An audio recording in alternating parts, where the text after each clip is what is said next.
Là vivaient un mari et une femme. Pendant longtemps, ils voulaient déjà avoir un enfant, mais il n'était pas là. Un jour, ma femme est tombée malade. Le mari lui a demandé ce qu'elle voulait le plus. L'épouse a répondu qu'il y avait un magnifique jardin à proximité, où poussent plusieurs des plus belles fleurs. Il y a une belle réponse dans le jardin. Il a l'air si frais et si vert qu'elle voulait vraiment le goûter. Mais le jardin était entouré d'une haute clôture et personne n'osait y entrer, car ce jardin appartenait à une seule sorcière. Elle possédait un grand pouvoir et tout le monde dans le monde la craignait. Le mari aimait beaucoup sa femme et a décidé de lui acheter une réponse, peu importe ce que cela lui coûtait. Et ainsi, au crépuscule, il grimpa par-dessus la clôture de pierre dans le jardin de la sorcière, prit à la hâte une poignée entière de réponses vertes et l'apporta à sa femme. Elle en fit aussitôt une salade et mangea avec gourmandise. Elle aimait tellement cette salade que le lendemain, elle en voulait encore plus qu'avant. Le mari retourna dans le jardin, mais la sorcière se tenait déjà devant lui. Elle le regarda avec colère et dit qu'il paierait cher pour avoir volé la réponse. Il a demandé à la sorcière de ne pas se fâcher, car il avait arraché réponse pour sa femme, qui était très malade. Et il l'aime tellement. La colère de la sorcière passa un peu, et elle dit que si c'était vrai, elle lui permettrait de ramasser autant de réponses qu'il le voudrait, mais à une condition.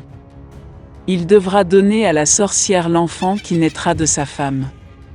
Le mari était d'accord avec la peur.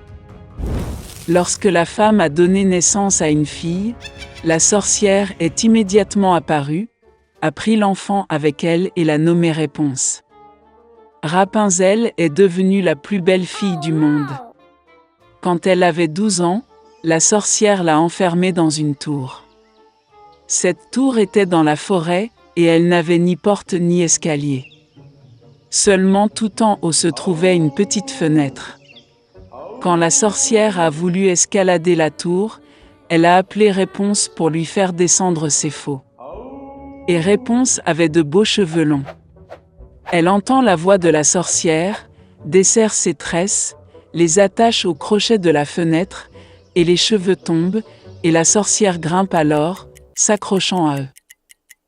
Plusieurs années passèrent et le fils du roi monta à cheval dans la forêt où se trouvait la tour. Soudain, il a entendu des chants, et c'était si agréable qu'il s'est arrêté et a commencé à écouter. Réponse l'a chanté de sa merveilleuse voix. Le prince voulait monter. Il a commencé à chercher l'entrée de la tour, mais il était impossible de le trouver. Il a vu une fois comment la sorcière grimpe sur les tresses que Réponse l'a abaissées. Et le lendemain, alors qu'il faisait déjà nuit, le prince s'est rendu à la tour et a appelé Réponse. Elle entendit, baissa ses tresses et le prince monta. Réponse, voyant entrer un homme qu'elle n'avait jamais vu, eut d'abord très peur. Mais le prince lui parla affectueusement et lui dit que son cœur était si touché par le chant qu'il décida de la voir sans faute. Puis Réponse a cessé d'avoir peur, et quand il a demandé si elle acceptait de l'épouser, elle a donné son consentement et lui tendit la main.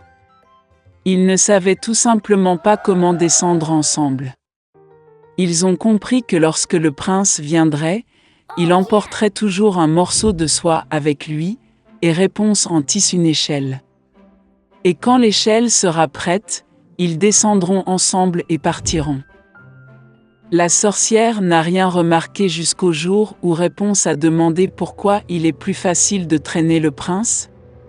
La sorcière comprit tout, se mit en colère et s'agrippa de rage aux beaux cheveux de Réponse. Je les ai enroulés plusieurs fois autour de mon bras gauche, et avec ma droite j'ai attrapé les ciseaux, les ai coupés. Elle emmena la sorcière dans le fourré dense de Réponse et la cacha. Elle a attaché les tresses coupées au crochet de la fenêtre et, lorsque le fils du roi est apparu, les a tirés vers le bas. Le prince est monté et a vu la sorcière.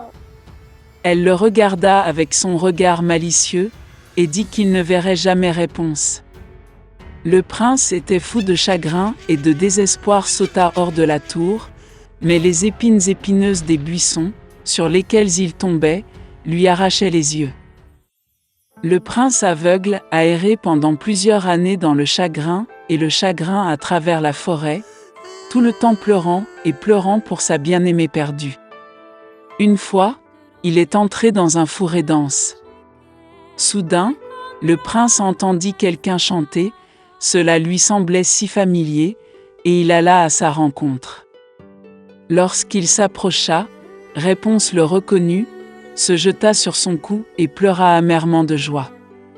2 larmes coulèrent dans ses yeux, et le prince retrouva la vue et commença à voir comme avant. Il l'a amené dans son royaume, et ils ont vécu de très nombreuses années dans le bonheur et la joie.